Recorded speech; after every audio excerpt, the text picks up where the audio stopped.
What if feeling inferior isn't actually holding you back, but is driving you forward and could be your greatest advantage? Grab your cup of tea and let's dive into it.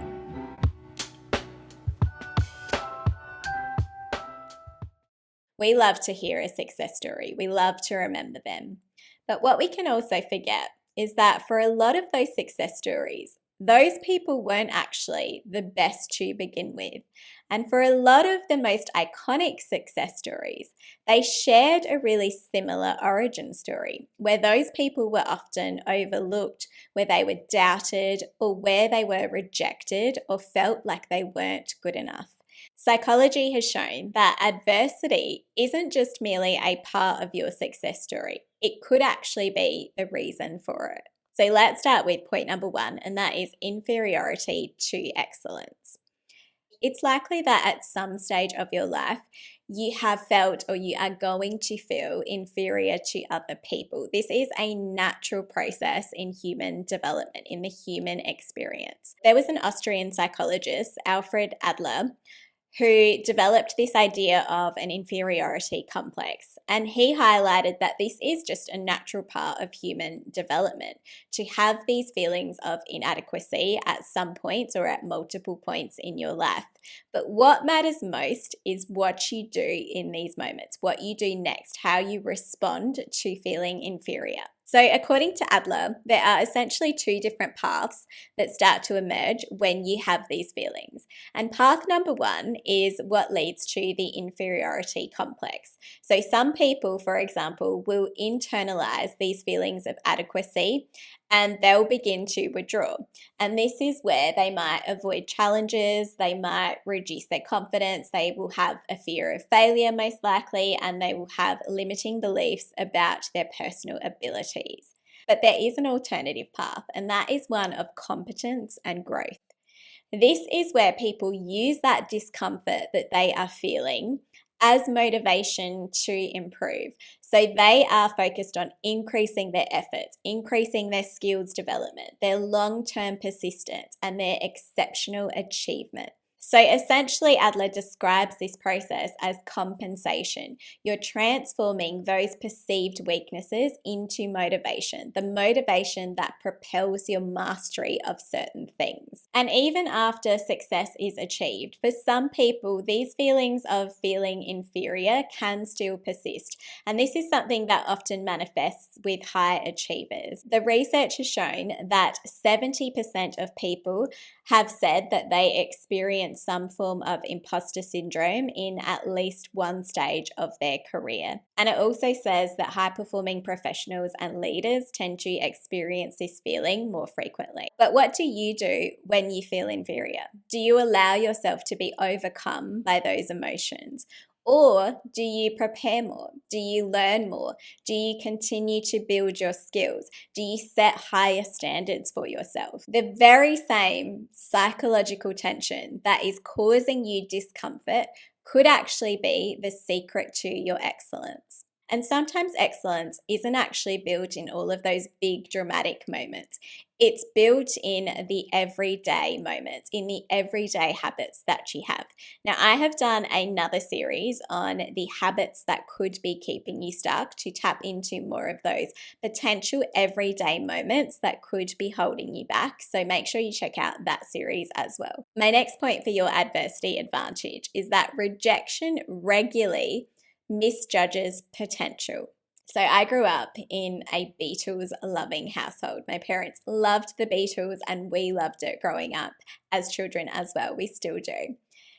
So it's mind blowing to me that the Beatles mania that swept the world almost didn't happen. Because in the 1960s, a record label rejected the Beatles, saying that guitar groups were on the way out. And there are so many similar iconic stories from the people who are the best in their industry. So, for example, take Michael Jordan, who was famously cut from his high school basketball team.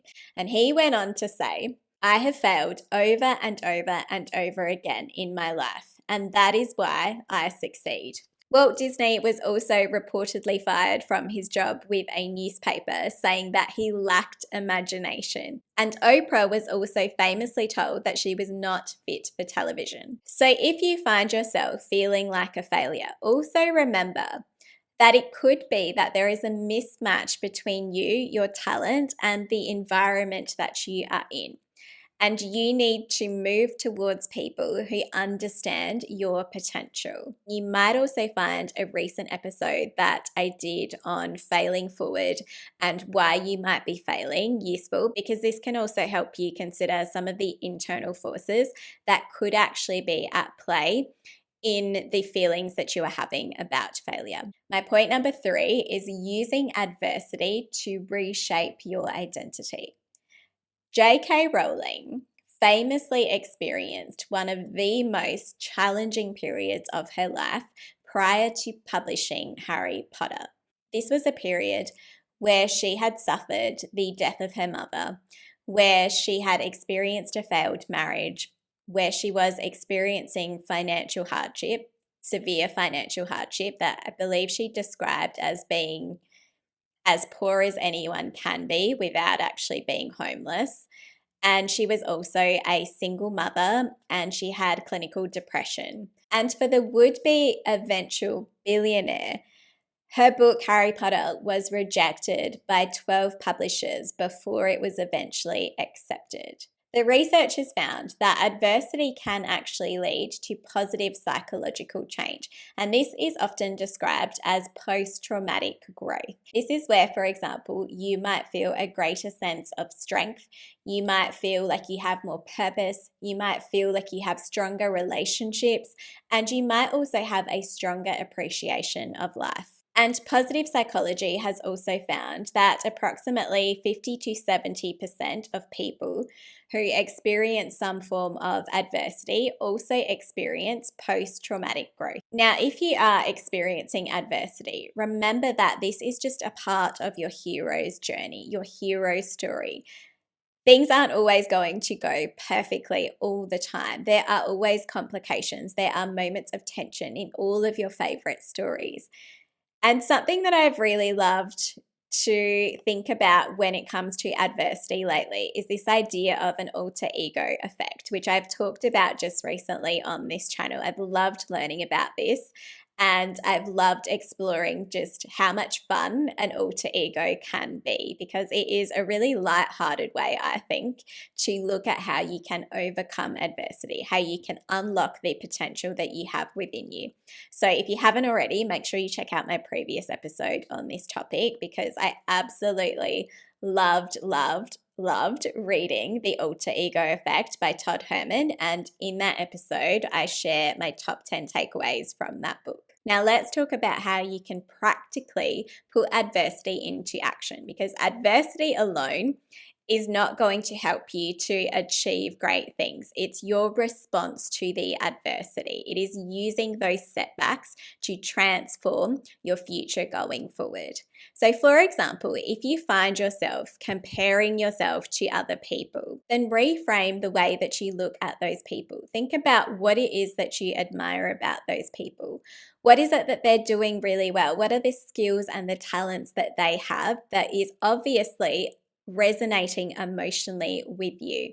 And ask yourself how you can use that comparison not as something that overwhelms you, but as something that can help to guide your performance going forward. Next, you can use your rejection as feedback, not identity. First, you want to separate your rejection from your feelings of self-worth. Make sure that you take the rejection for what it is, as opposed to internalizing that rejection as being part of your identity, because that is what's going to stop you from moving forward. You also want to consider, what is the feedback of this rejection? So, for example, if you are really confident that you have a great idea, and you haven't seen the success that you would like to see, ask yourself if maybe the audience that you have been targeting is potentially not the right fit for you. Again, going back to those iconic examples, Sometimes it just took a realignment of the people that those iconic individuals were connecting with to recognize their talent. It could also be that you know you have a great idea, but the timing of your idea is off. So it could just be the wrong timing for a great idea. And maybe if you shifted your timing a little bit, you would see different results. Now, if you are experiencing imposter syndrome, this is where you can use that imposter syndrome to help to drive your achievements going forward. So, how can you prepare better? How can you build your skills? How can you continue to learn? If you are feeling inferior in your work, it's not because it is actually true, most likely. But if you have that feeling, then use that to propel you, use that to motivate you. If you are feeling like there is more that you should have done or should have achieved, then use that to prepare. Use that to take your performance to the next level. And finally, to put adversity into action, play the long game. Remember that success for most people takes years. Commit not to trying to seek immediate validation in everything that you do, but instead to consistency, to showing up, to the long game, and knowing what it is that you want to achieve in that long game. For more on the habits that might be keeping you stuck, then make sure you check out my previous episodes on this topic. Thanks so much, and I'll see you in the next episode.